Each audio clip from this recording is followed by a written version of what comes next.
Hello guys, good morning, welcome back to my YouTube channel M19 rider. তো guys, আপনারা সবাই কেমন আছেন? আশা করি সবাই ভালো আছেন। তো আমি আজকে খুবই এক্সাইটেড যে আজকের দিনটা খুবই ভালো কাটাইছে। অফিসের ডিউটিটা আরাম মতো করতে পারবো। ফাইনালি এখন যাইতেছি আমি ডিউটিতে।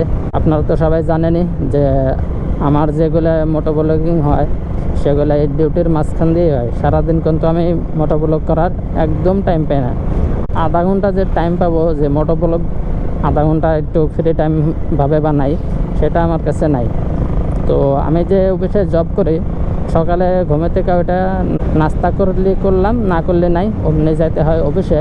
কতদিন গাও ধুই, কতদিন ধোয়ারও টাইম হয় না। মানে অফিসের ডিউটি শেষ করে এসে নাকি গাও ধোয়ার টাইমটা মিলতেছে। বর্তমান দিনের অবস্থা খুবই খারাপ, দেখতেই পাচ্ছেন। কোনো দিন ঝড় হইতেছে, কোনো দিন এরকম প্রচুর গরম কাটাইছে। সেই কারণেই ডিউটিতে যাওয়ার আগে মানে গাও ধোয়ার সময় হইতেছে না। ডিউটি থেকে আয়ে আমাকে গাও ধুতে হয়। মূলত ফ্রি টাইমে কোনো মোটো ব্লগিং করা আমার সময় হয় না। আমি যে মোটো ব্লগিং করা বানাইতেছি সেগুলো এখন কোনো ফ্রি টাইমে না। আপনারা তো সবাই জানেন যে আমি এই যে জাস্ট ডিউটিতে যাইতেছি, তো এখন মোটো ব্লগিং করার সময় হইতেছে। মানে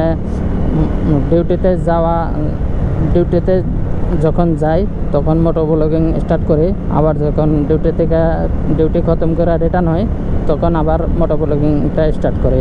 তো অন্য কোনো সময় আমি মোটো ব্লগিং করার সময় হয় না আমার। তো ডিউটির কারণে মানে অনেকগুলো কামও থাইমে আছে, তো সেই কারণে ভাবতেছি ডিউটিটাই বাদ দিয়ে দিই। তো গাইস, আপনারা কে কে আমার চ্যানেলে নতুন দেখতেছেন, তো সবাই চ্যানেলটা সাবস্ক্রাইব করে দেবেন। তো আবার দেখাবেন ইনশাল্লাহ নেক্সট ভিডিওতে।